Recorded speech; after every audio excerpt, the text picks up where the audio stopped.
Hey guys, welcome back to my channel. My name is Juliana, and in today's video I want to talk to you guys all about piercings.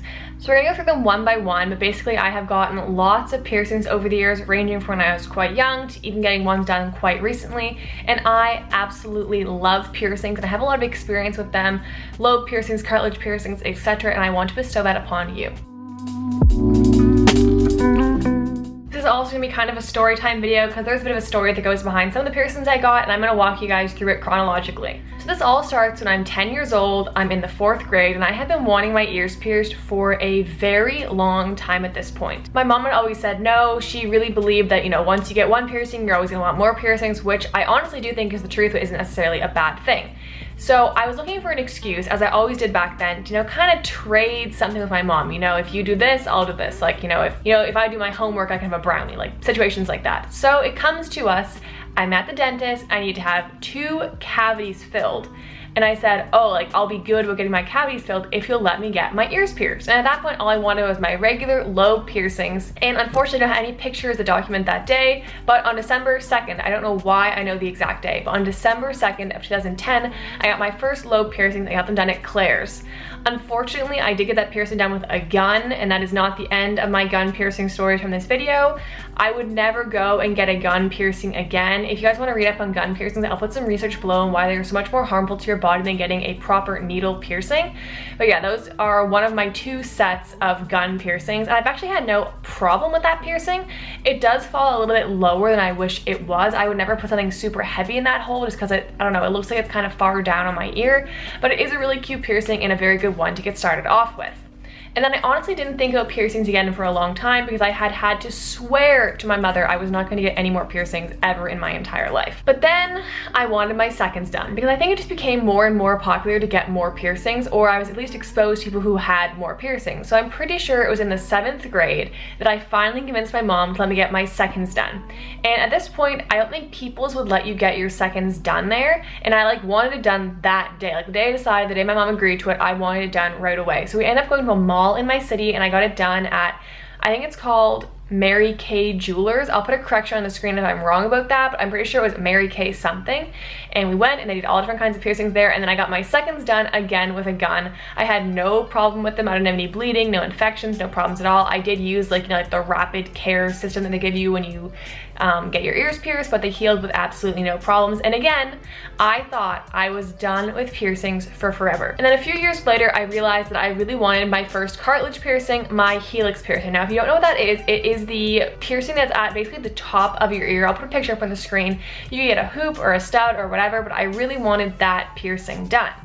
And you actually couldn't get a cartilage piercing done at that point by any of the stores in the mall. So no Claire's, no Ardennes, no Mary Kay Jewelers, none of them would do your cartilage piercing. So I had to get into my very first real needle piercing. And back then I didn't know the value of needle piercings, but I'm so glad I didn't end up going and getting a gun piercing in my cartilage because that's just so dangerous. So anyway, this time around, I could not convince my mom to let me get the piercing done, and I was pretty upset about it. But she was away at my cottage, and she really wanted me to come to the cottage. And in order to the cottage, I had to get on a bus for 7 hours, and obviously I had no desire to do that. I was living my best life at home. It was the middle of summer. I really didn't want to go to my cottage and essentially, in my mind back then, waste one of the last weeks of summer. So again, I ended up making a deal with her, and our deal was that I could get this piercing done if I would come to the cottage. And quickly, I rushed off right away, got the piercing done. I loved it. I got like a really ugly stud to start with, but I think that's pretty common when you get cartilage piercings done.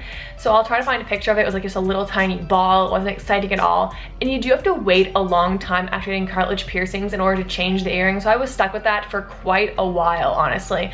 But it healed really well. I was really happy with it. It healed much better than any of my other cartilage piercings, actually. It was a much faster process than the other ones have been, and life went on. So again, I thought I was done with getting piercings, as I think everyone does every time they get a piercing. And the next summer, my friends were going to get one. And then the next summer, my friends were going to get piercings, and I was like, you know what, I'll come with you. And we get there and they both get their rooks done. And I was like, you know what? I'll get my rook done. And I actually wanted my rook because it was an out there piercing. I feel like back in 2017, hardly anyone I knew had a rook piercing. That was the real draw of this, is I was gonna have something that's like kind of special. Everyone had their lobes, everyone had their cartilage. This was gonna be different. I will say that since then, I feel like the popularity of rook piercings has picked up. Lots of people I know have them, but back then it was kind of special. Of all the piercings I have ever gotten, my rook piercing was definitely the most painful and the hardest to heal. I I've had this for now 3.5 years, and it's probably still not fully healed. Like, I don't think my body is ever going to accept this jewelry. It's not truly rejecting, it's not constantly infected, but it always feels like it's not quite healed, and I would definitely never ever try to change it on my own, and that's just asking for pain. So 1 year after that, I was changing my Helix piercing, which I had done on tons of occasions, and for some reason the earring wouldn't go through. I soon after realized I definitely had a keloid, and it had definitely become irritated, and that's why I couldn't get the earring in, but I was freaking out. So I couldn't get my original earring in. I went back down to the piercer. They put an earring into the hole for me, and it was one of those studs where you screw on the front. Now the craziest part of this is it happens to be like 12 hours before I have to leave on a plane to Mexico. So I did not want to have any kind of infection, any issue going on, so I had to put the earring in. I started putting Bactine and the aftercare stuff on it, and I was really hoping that it would heal. So I get on the plane the next day, and I go to brush my hair out of the way, and what do? I knock the earring out. I don't know how this happened, I don't know how it wasn't tight enough, but I knocked the earring right out of my ear, and I can't find it anywhere on the plane. And at this moment I was like, you know what? I'm just gonna have to let this piercing grow over, because I'm not gonna get it re-pierced in Mexico. I'm not gonna be able to find an earring in time before it grows over, and I honestly just had to give up in that moment. And I was really upset about it, but you know, I kind of accept the fact that I could get the piercing redone at some point. But it was all okay, because a few months later I was visiting my friend in Ontario, and she also loved piercings, and she was like, do you want to go get your cartilage pierced? And she got actually her forward helix done, I got my cartilage done, and it was done again, and I loved it, and it looked great. It was pierced with a bell back earring. Those are the ones that are kind of popular to have on your lobe piercings, which I thought was a little bit weird as compared to how I'd gotten my cartilage pierced before, but I didn't care. I changed it out a few months later. Life was great. So at this point I had my 2 lobe piercings, my rook piercing, and my successful second cartilage piercing. I basically decided that was the end of earrings for me. I was done for forever, and as you guys can probably predict, my mind changed again. So this year, actually only a few months ago, back in October, I decided that I wanted to get my thirds done. And I actually decided this sitting in my university class like a year earlier. I was sitting at one side of the classroom, she was on the other. I was looking at her ear, and she had this gorgeous stack. It had like a really cute pave hoop, like the ones I'm wearing right now. And then she had like a little dangling lightning bolt in the top one. And she just had a really simple jewel. And I was like, that is so gorgeous. I need to have thirds so I can wear stacks like that. I booked this appointment. I convinced a friend to go with me. We're gonna get our earrings done. She actually got her belly button pierced. I got my thirds done. But it's the day before the appointment, I'm going to the hairdresser. And this is a hairdresser I've been seeing for years and years and years. I love her, she does a great job. I'm actually gonna be seeing her before the end of the month. And what happens is she's going to put the comb through my hair for the first time on this side where I had my cartilage piercing, and she brushes right into my hoop. I had a hoop in at that point. And she gives it like a good tug, and it was genuinely one of those painful things that's happened in my entire life. And I was like, ugh, what happened? And then I look up, and I'm fully expecting the earring to be completely ripped out. I'm expecting a hole in my cartilage, and she's like, oh, it looks okay. And my head is throbbing. I'm in so much pain. But she said it was okay, so I was like, okay, clearly it's fine. She does all my hair. It continues to hurt, but I kind of try to forget about it. And I go and I get in the car, and I reach up and I touch my ear, and it's just got blood all over the back of it. And I was like, shit, like something is not okay here. And if you guys have any piercings, especially hoop piercings, you know what the first thing you do to make sure something's not really wrong is to try to rotate the piercing through. So the first thing I try to do is I start trying to rotate the piercing, like, can it go all the way through? Is the hole still intact? I cannot get this earring to rotate. But I have a really busy day ahead of me, so I'm like, you know what? I'm gonna try to put this out of my mind. I'm gonna try to deal with it tonight, because if the earring's still in the hole, which at that point is what I thought was going on, then we're not actually having any risk of it growing over or whatever. So I was like, you know what? It's probably just inflamed, it's swollen, it won't twist, it's fine. So that night I get home, and I'm looking at it in the mirror, and I'm like, okay, I have to figure out what is wrong here.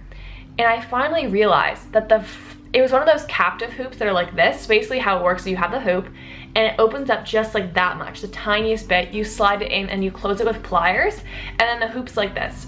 So when she brushed through my hoop, it opened up like this much, like the tiniest bit, and it got pulled out of the hole. So one side of the earring, this one let's say, was still in the hole of my ear, and this one had come outside the hole of my ear. The one that was not in the hole and pressing into my ear was actually cutting me because it was sharp and trying to push back through my ear. So at this point we're risking like a double piercing situation, and my ear is bleeding in that spot.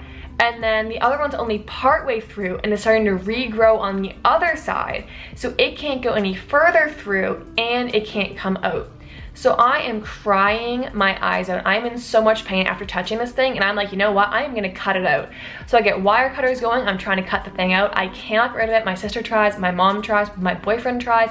The thing is not coming out. So, you know, I just popped a couple Advil and a couple Tylenol. I'm not even kidding, like an excessive amount.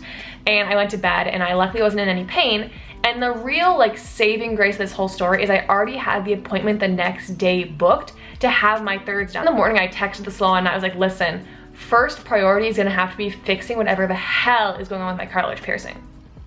So I get there and I look at it. The girl, God love her, she tried so hard to salvage it, but there was just no saving it because it had partially grown over. It was pretty infected. Anytime there's a risk of infection, which is something that's like pretty frequent after you visit a hair salon or something else like that, whenever that kind of thing happens, they don't really want to mess around with it too much, because if they open up the wound and the infection gets inside, that's really bad. So unfortunately, they ended up taking out my Helix piercing again. And so I am without a Helix piercing. I love that piercing. I know I'm gonna get done again. I loved having just a simple, dainty gold hoop in there. I'm working on bringing the scar tissue down. Once the scar tissue goes away, I'm definitely gonna get it re-pierced, and then I will feel finally complete. But luckily that day, as one little good thing that came out of it, I did end up getting my thirds done, and that's actually the earring I have in them right now. Obviously, you can't change your earrings too close after getting them done. I think you can change them after 2 months, so I am at the point now where I could change them, but honestly, this is the kind of earring I would have in that space anyway. Just something super simple, super small, super dainty. At some point, I do want to buy earrings to kind of put together a stack, because I've been talking about how excited I am for that. But honestly, I think what I have going on right now is pretty cute anyway. So right now on my ears, I have 7 piercings. Total, I have had 9 piercings, and once I get my cartilage done, it'll be 10 piercings, and that is going to be the end for me. I will be getting absolutely no more piercings after that. But anyway, you guys, that is the entire story of the piercings I have had. If you have any questions about aftercare, piercing pain, etc., I'd be happy to help you guys out, because I feel like I have a wealth of knowledge on this, spanning back, you know, more than 10 years. So if you guys have any questions for me, don't hesitate to leave them below. What's your opinion on the needle versus gun debate? I'd also love to hear that. But anyway, you guys, don't forget to subscribe to my channel for more informational content like this, and also tons of other hauls and everything else I do. Have an amazing week. Don't forget to like this video, and I will see you soon.